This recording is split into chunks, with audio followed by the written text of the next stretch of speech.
नुकतेच बिहारमध्ये स्वतंत्रपणे जातनिहाय जनगणना सुरू झाली आहे। तामिळनाडू, छत्तीसगड आणि इतर अनेक राज्यांनी सुद्धा ओबीसी जनगणना केल्या असून त्याचा त्या राज्यांच्या विकासात उपयोग होत आहे। त्याप्रमाणे महाराष्ट्रातही जातनिहाय जनगणना करण्यात यावी या मागणीचे निवेदन अखिल भारतीय महात्मा फुले समता परिषद सिन्नर तालुक्याच्या वतीने मंगळवार दिनांक 10 जानेवारी रोजी सिन्नर तहसील कार्यालयात देण्यात आली। यावेळी तालुका पदाधिकाऱ्यांसह असंख्य समता सैनिक उपस्थित होते। महाराष्ट्रात जातनिहाय जनगणना करण्यात यावी ही मागणी गेल्या अनेक दिवसापासून अखिल भारतीय महात्मा फुले समता परिषद करत असून ती मागणी प्रलंबित ठेवण्यात आली आहे। मात्र इतर मागासवर्गाची स्वतंत्र जनगणना करण्यासाठी केंद्र सरकारने असमर्थता व्यक्त केली आहे।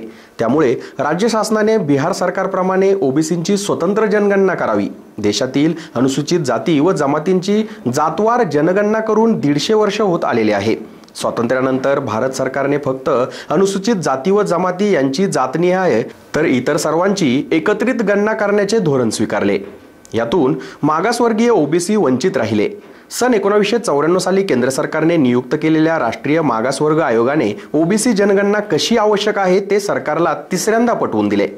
सन 2010च्या 5 मेला संसदेत राष्ट्रवादीचे नाशिकचे तत्कालीन खासदार समीर भुजबळ, स्वर्गीय गोपीनाथ मुंडे यांसह 100 खासदार यांनी ओबीसी जनगणनेचा ठराव केला। त्यासाठी राज्याचे माजी उपमुख्यमंत्री छगनराव भुजबळ यांनी स्वतः शरद पवार यांच्या नेतृत्वाखाली सर्वपक्षीय बैठक घेऊन प्रयत्न केले। त्यातून 2011 ते 2014 मध्ये केंद्राने सामाजिक व आर्थिक जनगणना केली, मात्र त्याची आकडेवारी राज्यांना दिली नाही। देशात सन 2021 सालच्या नियमित जनगणनेचे काम अद्याप व्हायचे आहे।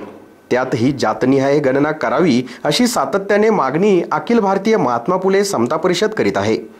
त्यामुळे बिहारप्रमाणेच महाराष्ट्रात शासनाने इतर मागासवर्ग, विमुक्त जाती, भटक्या जमाती व विशेष मागास प्रवर्ग यांची जनगणना करावी अशा मागणीचे निवेदन मंगळवार दिनांक 10 जानेवारी रोजी अखिल भारतीय महात्मा फुले समता परिषदेच्या सिन्नर तालुक्याच्या वतीने सिन्नर तहसील कार्यालयात देण्यात आली। या प्रसंगी तालुकाध्यक्ष राजेंद्र झगजाप, शहराध्यक्ष विशाल चव्हाण, जिल्हा सरचिटणीस राजेंद्र भगत यांसह डॉक्टर विष्णू आत्रे, दत्तात्रय वायचळे, संदीप भालेराव, राहुल बलक, चंद्रकांत माळी, डॉक्टर दशरथ रुपोते, डॉक्टर संदीप लोंढे, आशिष फुलसुंदर, हेमंत देवनपल्ली, अशोक जाधव, भारत जेजुरकर, दिलीप वेलजाळी, विलास दराडे, गणेश काकड, भगवान लोणारे, राजेंद्र माळी आदींसह समता सैनिक उपस्थित होते।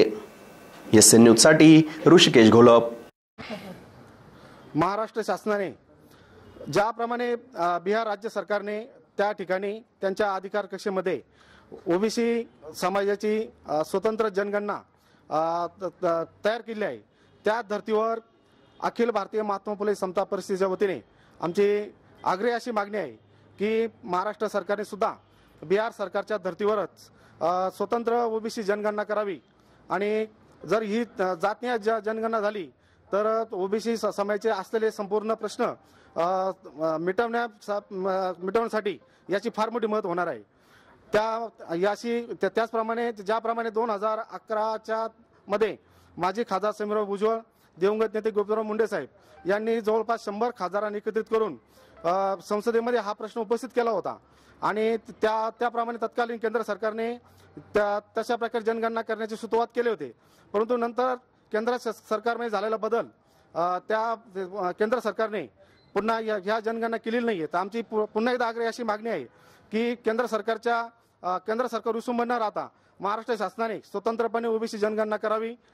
धन्यवाद। जनगणना ओबीसी या संवर्गाचा अर्थ अदर बॅकवर्ड सिटीजन, यामध्ये ओबीसी तर आहेच, पण त्याबरोबर एनटी, व्हीजे, एससी आणि एसटी वगळून सर्व जो समाज आहे बहुजन समाज, त्याची जनगणना होण्यासाठी या देशाचे नेते आदरणीय भुजबळ साहेबांनी आणि दिवंगत गोपीनाथ मुंडे साहेबांनी जो आवाज उठवलेला होता, त्या आवाजाला आता सर्व पक्षातील ओबीसी म्हणजे नुसती एक संवर्ग नाही तर अदर बॅकवर्ड सिटीजन, त्यामध्ये आलेले शेकडो समाज, शेकडो जाती यांची जनगणना व्हायला हवी।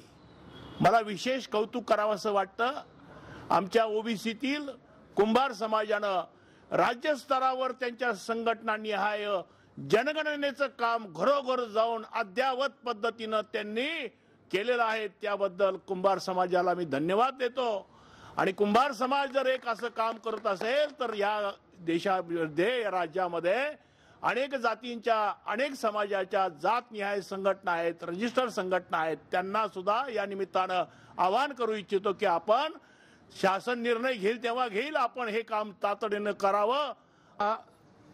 मोर्चा किंवा निवेदन तहसीलदारांना दिलेले आहे ते ओबीसी समाजाची जनगणना करण्यात यावी यासाठी आहे.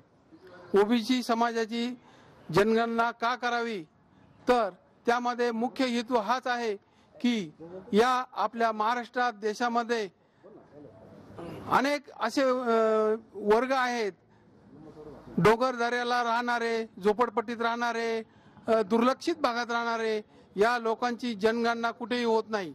त्यामुळे प्रतिष्ठित समजणारा समाज हा प्रत्येक विषयात वरती जातो, त्याला न्याय मिळतो, परंतु हा दुर्लक्षित समाज जो आहे त्याला कोणताही प्रकारचा न्याय मिळत नाही. त्याची उपजीविका करण्यासाठी शासनाकडून त्याची मदत होत नाही. या सर्व गोष्टींचा विचार करण्यासाठी जर ओबीसींची जनगणना झाली, ती तळागाळापर्यंत झाली, तर शासनाला या लोकांबद्दल, या समाजाबद्दल त्यांना विशेष न्याय देण्यासाठी तो उपयोगी पडेल. म्हणून महाराष्ट्रात जनगणना झालीच पाहिजे याविषयी माननीय छगनरावजी भुजबळ साहेब तसेच दिवंगत मुंडे साहेब यांनी बरेच प्रयत्न केलेले आहेत. आज जाणून बुजून का या गोष्टी दुर्लक्ष केले जातात याचा आम्हा सर्वांना खेद वाटतो. तरी या गोष्टी आपण विचारात घेऊन सरकारने ओबीसी समाजाची जनगणना करण्यात यावी हा आमचा विषय मार्गी लावा. त्याच्या वतीने ओबीसी समाजाच्या आरक्षणासाठी जनगणनेसाठी आग्रही निवेदन देण्यात आले आहे. तरी त्या निवेदनाचा सरकारने विचार केला पाहिजे, कारण या समाजामध्ये बरेच छोटे मोठे घटक हे या आरक्षणापासून वंचित राहतात आणि ते जनगणनेमध्ये धरले जात नाहीत. तर प्रत्येक एक घटक हा जनगणनेमध्ये धरला गेला पाहिजे. प्रत्येक मूळ संख्या ही जनगणनेमध्ये आली पाहिजे. यासाठी आमचं आग्रही निवेदन हे आज तहसीलदार साहेबांना देण्यात आले. तरी सरकारने या निवेदनाचा विचार करून या आग्रही जनगणना मूळ जनगणना निश्चित जनगणना करावी.